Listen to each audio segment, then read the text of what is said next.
சையத் அப்துல் ரஹீம் இந்த பேரை கேட்டால் நிறைய பேருக்கு இவர் யாருனே கூட தெரியாது. அண்ட் இவர் முகம் கூட உங்களுக்கெல்லாம் நிறைய பேருக்கு தெரிஞ்சிருக்க வாய்ப்பே கிடையாது. ஆனால் இதை தாண்டி இந்த ரொனால்டோ, மெஸ்ஸி, அப்புறம் நெய்மர், இந்த டேவிட் பெக்காம் இவங்கள மாதிரி ஆட்களை கண்டிப்பாக அந்த ஃபுட்பால் பிளேயர்ஸ் எல்லாருக்குமே தெரிஞ்சிருக்கும். சொல்லப்போனால் அந்த சின்ன குழந்தைகளுக்கு கூட இவங்களெல்லாம் யாருமே தெரிஞ்சிருக்கும்.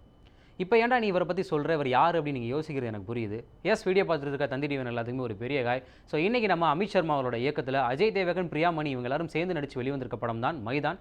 இந்த படத்தை பற்றி தான் நம்ம பார்க்க போகிறோம். ஸோ இந்த படத்தை பற்றி நம்ம பார்க்கறதுக்கு முன்னாடி இந்த ரஹீம்ன்றவர் யார், அண்ட் இவரை சுற்றி என்னென்ன மாதிரியான விஷயங்கள் நடந்திருக்கு அப்படின்றத ஃபஸ்ட்டு பார்த்துடலாம். ஸோ இந்த ரஹீம்ன்றவர் 1909ஆம் ஆண்டு ஹைதராபாத்தில் ஆகஸ்ட் 17ஆம் தேதி பிறக்கிறாரு. ஸோ பிறந்ததுக்கப்புறம் அவங்க என்ன பண்ணுறாங்கன்னா, கொஞ்ச நாள்லேயே இவருக்கு ஃபுட்பால் மேலே அதிகமாக ஆர்வம் இருக்குது. அதை பற்றின நாலேஜ், அதை பற்றின விஷயங்கள் எல்லாத்தையுமே கற்றுக்க ஆரம்பிக்கிறாரு. ஒரு கட்டத்தில் இவர் என்ன பண்ணுறாருன்னா, ரஹீம் உஸ்மானியா பல்கலைக்கழகத்தில் அங்கே இருக்கிற ஒரு கிளப் டீமை என்ன பண்ணுறாருன்னா, அதை ரெப்ரசென்ட் பண்ணி விளாட்றாரு. ஸோ அதுக்கப்புறமா இந்த மேற்படிப்பு எல்லாத்தையுமே முடிச்சுட்டு ஸ்கூலில் திரும்பவும் டீச்சராக வேலை பார்க்குறாரு. ஸோ ஒரு கட்டத்தில் நமக்கு ஃபுட்பால் தான் வரும் அப்படின்றது தெரிஞ்சுக்கிட்டவர் என்ன பண்ணுறாரு அப்படின்னா, பிஇடி, இந்த பிடி மாஸ்டர்னு சொல்லுவாங்களே, அதுக்கு டிப்ளமோ கோர்ஸ் படித்து ஒரு 2-3 ஸ்கூலில் பார்த்திங்க அப்படின்னா பிடி மாஸ்டராக வேலைக்கு சேர்ந்துறாரு. அதுக்கப்புறம் என்ன பண்ணுறாருன்னா, அந்த ஃபுட்பால்ற விஷயம் இவர் விடவே மாட்டேங்குது. இதனால் அவர் என்ன பண்ணுறாரு அப்படின்னா, 1939 காலகட்டங்கள் என்ன பண்ணுறாரு அப்படின்னா, இவரே இந்த ஹைதராபாத்தில் ஒரு கிளப் ஒன்று ஃபார்ம் பண்ணுறாரு. அந்த கிளப்பை ஃபார்ம் பண்ணி இவரும் ஒன் ஆஃப் த ஒரு நிறுவனராக மாறிறாரு. மாறினதுக்கப்புறமா நம்ம இந்த ரஞ்சி கோப்பை இந்த மாதிரியான விஷயங்கள் அந்த லோக்கல் டீமோட கிரிக்கெட் விளாடுவோம் தெரியுமா, அந்த மாதிரி அன்னைக்கு காலகட்டத்தில் இருக்க அந்த லோக்கல் டீமோட என்ன பண்ணுறாங்க அப்படின்னா, பயங்கரமாக இவர் இது பண்ணி ஒவ்வொரு டீம்லையுமே ஒவ்வொரு போட்டியிலுமே ஜெயிச்சு தான் விளாட்ற, தான் ரெப்ரசென்ட் பண்ணி விளாட்ற அணியை என்ன பண்ணுறாருன்னா ரொம்ப டாப்புக்கு கொண்டு போயிடுறாரு. ஸோ அதனால் இவர் யார் அப்படின்றது நிறைய பேருக்கு எல்லாருக்குமே தெரிஞ்சிருது. ஸோ இவர் பண்ணுற விஷயங்கள் இதோட முடியாமல் 1950ஆம் வருடம் என்ன பண்ணுறாரு அப்படின்னா, ஹைதராபாத் சிட்டி போலீஸ் கிளப் அணிக்கு பயிற்சியாளராக நியமிக்கப்படுறாரு. அதுக்கப்புறம் தான் ரைட்டு அப்படின்ற மாதிரி கியர் டாப் கியரில் போகிற மாதிரி 1950லேருந்து 55 வரைக்கும் என்ன பண்ணுறாருன்னா, அந்த டீமை பயங்கரமாக லீட் பண்ணி கொண்டு போய் கிட்டத்தட்ட ஒரு 5 கப்பு வரை ஜெயிச்சு கொடுக்குறாரு. ஸோ அதே வருடம் 1950 என்ன பண்ணுறாங்க அப்படின்னா, இவர் நல்ல தொடர் வெற்றி கண்டனால என்ன பண்ணுறாங்க அப்படின்னா, 1950லேயே இந்தியன் ஃபுட்பால் டீமோட கோச்சாக நியமிக்கப்படுறாரு. ஸோ 1951லேருந்து 1962 வரைக்குமே ஏஷியன் கேம்ஸு, ஒலிம்பிக்ஸ்னு சொல்லி பலவிதமான கேம்ஸில் இந்தியாவுக்கு சில்வர் மெடல், கோல்டு மெடல் பயங்கரமாக வாங்கி கொடுக்குறாரு. 1956 மெல்போர்ன் ஒலிம்பிக்ஸில் பார்த்திங்க அப்படின்னா இந்தியாவை செமிஃபைனல் வரை கொண்டு போகிறாரு. அதுக்கப்புறமா இவரோட கடைசி மேட்சான 1962 இந்தியா வர்சஸ் சவுத் கொரியா, அதில் சவுத் கொரியாவை தோக்கடிச்சு இந்தியாவுக்கு ஃபைனலாக தங்கப்பதக்கம் வாங்கி கொடுக்குறாரு. அதுக்கப்புறமா என்ன ஆகுதுன்னு பார்த்திங்க அப்படின்னா, இவருக்கு உடல்நிலை சரியில்லாமல் புற்றுநோயால் பாதிக்கப்பட்டு படுக்கையாக கடந்து கொஞ்ச நாளில் இறந்தும் போயிடுறாரு இவர். ஸோ நான் முன்னாடியே சொன்ன மாதிரி இந்த ரொனால்டோ, மெஸ்ஸி இவங்கள மாதிரி எல்லாத்தையுமே தெரிஞ்சு வச்சிருந்த நமக்கு இவரை பற்றி நம்ம தெரியாமல் போனது ஒரு பெரிய வருத்தத்தை தான் கொடுக்குதுன்னு சொல்லி ஆகணும். ஸோ அதே மாதிரி பெரிய பெரிய பிளேயர்ஸ் கூட இவர்கிட்ட இருந்து நிறைய விஷயங்கள் கற்றுக்கிட்டதாகவும் நிறைய பேர் சொல்லியிருக்காங்க. அண்ட் இவர் தான் அந்த சையத் அப்துல் ரஹீம். அண்ட் இவரை தான் ஃபாதர் ஆஃப் இந்தியன் ஃபுட்பால்னு சொல்லி அந்த டைமில் செல்லமாக எல்லாராலையும் அழைக்கப்பட்டு இருக்காரு. அண்ட் இவரோட வாழ்க்கையை வச்சு தான் இந்த படம் மைதான்ற படம் எடுத்திருக்காங்க. ஸோ இப்போ இந்த படத்தை பற்றி நம்ம பார்க்கறதுக்கு முன்னாடி இந்த படத்தில் என்னென்ன மாதிரியான விஷயங்கள் இருக்குது அப்படின்றத உங்களுக்கு எல்லாத்துக்குமே பேசிக்காக தெரிஞ்சிருக்கும்.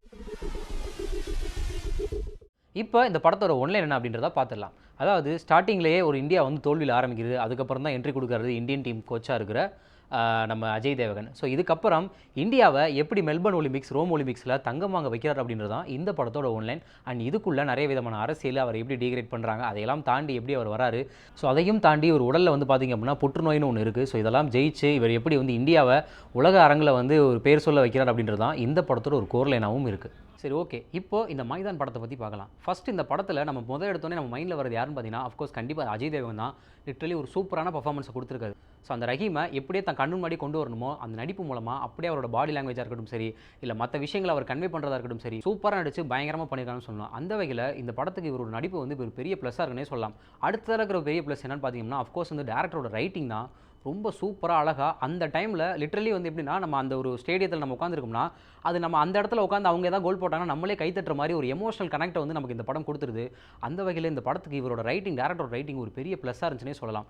ஸோ அடுத்த இருக்கிற ஒரு பெரிய ப்ளஸ் என்னன்னு பார்த்தீங்கன்னா, அஃப்கோர்ஸ் நம்ம பாய் ஏஆர் ரஹ்மான் அவர்கள் தான். ஸோ நிறைய விதமான எமோஷன்ஸ் இந்த படத்தில் இருக்கிறனால ஒவ்வொரு எமோஷன்ஸ்க்குமே சூப்பராக மியூசிக் பண்ணி ஒரு ஹாப்பியாக இருக்கிற ஒரு விஷயங்களுக்கு இருக்கட்டும் சரி, இல்லை சோகமாக இருக்கிற விஷயங்களுக்கும் சரி, இல்லை உங்களை மோட்டிவேட் பண்ணுற ஒரு மாதிரியான ஒரு பாட்டாக இருக்கட்டும் சரி, அதில் பயங்கரமாக மியூசிக் பண்ணி பேக்ரவுண்ட் ஸ்கோர், பாட்டுன்னு சொல்லி எல்லா விதத்துலையுமே ஏஆர் ரஹ்மான் தன் பட்டையை கிளப்பியிருக்காருன்னு தான் சொல்லி ஆகணும். அதுக்கு அடுத்ததாக இருக்கிற பாசிட்டிவ் நம்ம பார்த்தோம் அப்படின்னா, கேமரா ஒர்க்ஸ் சூப்பராக பயங்கரமாக பண்ணியிருக்காங்கன்னு சொல்லி ஆகணும். பழைய காலகட்டங்கள், அதாவது 1960, 30 இந்த மாதிரி காலகட்டத்திலுமே ரொம்ப பயங்கரமாக சூப்பராக அந்த இடத்த கன்வே பண்ணி செட் ஒர்க் போட்டு இல்லை சிஜி ஒர்க்கும் இந்த மாதிரி விஷயங்களில் பயங்கரமாக கன்வே பண்ணியிருக்காங்க. ஒரு இடத்துல இன்னொரு இடத்துக்கு கோல் அடிக்கிறாங்க, அதே மாதிரி ஒருத்தர் பால் இன்னொருத்தட்ட பாஸ் ஆகுதுன்ற இடத்துல எல்லாத்துலேயுமே கேமராவெல்லாம் சூப்பராக காலு கீழு எல்லா இடத்துலையுமே இது பண்ணி பயங்கரமாக ப்ளேஸ் பண்ணியிருக்காங்க. அந்த வகையில் கேமராவும் இந்த படத்துக்கு ஒரு பெரிய ப்ளஸ்ஸாக இருக்குன்னு சொல்லலாம். ஸோ அடுத்ததாக இவங்களோட பர்ஃபார்மன்ஸ் கண்டிப்பாக நம்ம சொல்லி ஆகணும். படத்தில் அஜய் தேவகன் தான் மெயின் ரோலாக இருந்தாலுமே அதுக்கு அப்படியே ஆப்போசிட்டாக பிரியாமணி இருக்காங்க. நீங்கள் நடிக்கிறீங்க அப்படின்னா நானும் அதுக்கு சலைச்சவங்க கிடையாதுன்னு சொல்லி சூப்பராக ஒவ்வொரு சீனுக்குமே அவர், அதுவும் ஹஸ்பண்ட் வந்து அவருக்கு ஒரு நோய் இருக்குன்னு தெரிஞ்சதுக்கு அப்புறமா அவங்க கொடுக்குற எமோஷன்ஸாக இருக்கட்டும் சரி, அவங்க கொடுக்குற டயலாக்ஸாக இருக்கட்டும் சரி, படத்தில் ஒரு ஒன் ஆஃப் த ஒரு பெரிய ப்ளஸ்ஸாக இருக்குன்னே சொல்லலாம். அந்த வகையில் கேஸ்ட் அண்ட் க்ரூ அந்த மற்ற விஷயங்களுமே இந்த படத்துக்கு ஒரு பெரிய ப்ளஸ்ஸாக இருக்குன்னே சொல்லலாம். ஆனால் ஒரே ஒரு சின்ன இது என்னன்னு கேட்டிங்கன்னா, படம் வந்து கிட்டத்தட்ட ஒரு 3 மணி நேரம் படம். ஆனால் நீங்கள் 3 மணி நேரம் பார்க்குறீங்கன்றதே உங்களுக்கு தெரியாத ஓரளவுக்கு ஒரு ஸ்க்ரீன் ப்ளே நல்லா இருந்தாலுமே, இவர் அந்த 1939 காலகட்டங்களில் பிஃபோர் இந்த கோச் ஆகிறதுக்கு முன்னாடி என்ன பண்ணிக்கிட்டு இருந்தார் அப்படின்ற விஷயங்கள், சின்ன சின்ன விஷயங்களை கொஞ்சம் காமிக்க தவறியிருக்காங்க. படத்தில் செகண்ட் ஹாஃபில் ஒரு சில தேவையில்லாத சீன்ஸ் எடுத்துட்டு, இவர் அந்த முன்னாடி என்ன பண்ணியிருக்காரு, என்னென்ன மாதிரியான விஷயங்கள் வந்து இவர் வந்து இந்த மாதிரி பண்ணுறதுக்கு வந்து தூண்டுகோலாக இருந்தது அப்படின்ற விஷயங்கள் எல்லாத்தையுமே காமிச்சிட்டாங்கன்னா, படம் வந்து சூப்பராக வேறு லெவலில் இருந்திருக்கும். அதுக்காக வந்து நீங்கள் இந்த படம் வந்து வேறு லெவலில் இல்லையாடான்னு கேட்டிங்கன்னா, படம் வந்து கண்டிப்பாக நீங்கள் தேட்டரில் போய் பார்க்கக்கூடிய ஒரு தேட்டர் எக்ஸ்பீரியன்ஸான படம் தான். ஸோ இந்த படம் வந்து பார்த்தீங்க அப்படின்னா, அந்த நம்ம இதில் வந்து சூரரை போற்று இந்த மாதிரியான விஷயங்களில் ஒரு பயங்கரமாக ஒரு மோட்டிவேட் கொடுக்குற ஒரு படமாக தான் இந்த மைதான் படம் இந்த வாட்டி ரிலீஸ் ஆயிருக்கு அப்படின்னு சொல்லி இந்த வீடியோ நான் இதோட முடிச்சுக்கிறேன். மீண்டும் இதே மாதிரி வேறொரு படத்தில் உங்களை சந்திக்கும் வரை அதுவரை உங்களிருந்து விடைபெறுவது உங்கள் பிரசன்னா. செய்திகளை உடனுக்குடன் தெரிந்து கொள்ள உடனே சப்ஸ்கிரைப் பண்ணுங்க.